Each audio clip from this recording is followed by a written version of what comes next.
আসসালামু আলাইকুম। আশা করি সবাই ভালো আছেন। আমি এই মুহূর্তে দাঁড়িয়ে আছি বায়ার কোম্পানির ৬৪-৫৩ ধানের জমিতে।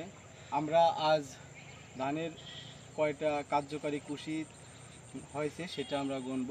তা আমরা যদি কার্যকারী কুশি গুনতে চাই তাহলে আমরা আলির এই জায়গান থেকে গুনি একটা গুছাই, যেগুলোতে ধান হয়েছে ১, ২, ৩, ৪, ৫, ৬, ৭, ৮, ৯, ১০, ১১, ১২, ১৩, ১৪, ১৫, ১৬, ১৭, ১৮, ১৯, ২০, ২১, ২২, ২৩, ২৪, ২৫, ২৬, ২৭, ২৮, ২৯, ৩০টি।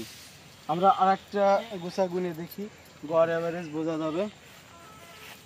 ১, ২, ৩, ৪, ৫, ৬, ৭, ৮, ৯, ১০, ১১, ১২, ১৩, ১৪, ১৫, ১৬।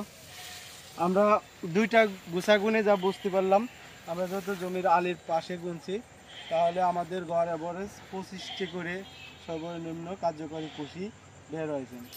এটা হচ্ছিল আমন মৌসুমের ধান, এবং ধানের আপনারা দেখতেছেন অনেক সুন্দর ধান আছে। এখানে ৮-১০টা জাতের ধান আছে, একটু দেখান পাশে। সবগুলো থেকে আমার মনে হচ্ছে ৬৪-৫৩ ধানটাই ভালো হয়েছে। এখন আমরা যে চাষ করছে ৬৪-৫৩ আমাদের ইয়াংম্যান ভাই, আমরা তার কাছ থেকে আমাদের ৬৪-৫৩ সম্পর্কে আমরা একটু শুনবো। ভাই, আপনি একটু ৬৪-৫৩ সম্পর্কে একটু বলেন। আসসালামু আলাইকুম। এই ধানটা আমি লাগাই দিয়েছিলাম, টোটালি আমি 10 পাখির মতো লাগাই দিয়েছিলাম, কিন্তু আমি 20টা পাই নাই। মানে অনেক জোর করে আমি করে ধানটাই পাইছি, কারণ থেকে 6 কেজি ধান নিচ্ছি। তো ধানটা আমি যখন মাসাল্লাহ লাগাইছি, এইখানে লাগাইছি আর ওইদিকে লাগাইছি, আর 6 কেজি ধান লাগাইছি। তো আমার লাগানোর পর আমি অন্য ধান লাগাইছি, সেই ক্ষেত্রে এই ধানটা অনেক ভালো। একটা করে ধান লাগাইছি, আমি একটা করে ধান লাগাইছি। তা আমার দেখেন, আমার ভিতরে জায়গা নাই, স্পেস নাই, প্রচুর শোক নেয়।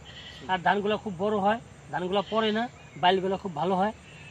আমার মানে এই মৌসুমের সর্বোচ্চ সেরা ধান এটা। আপনার যে আশপাশে যেগুলো ধান আপনিই তো লাগাইছেন, এখানে যতগুলো ধান দেখা যাচ্ছে সব আপনারই।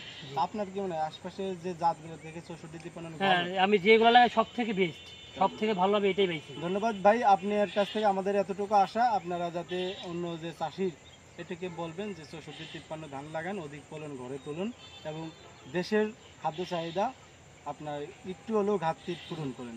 ঠিক আছে, ধন্যবাদ। আসসালামু আলাইকুম।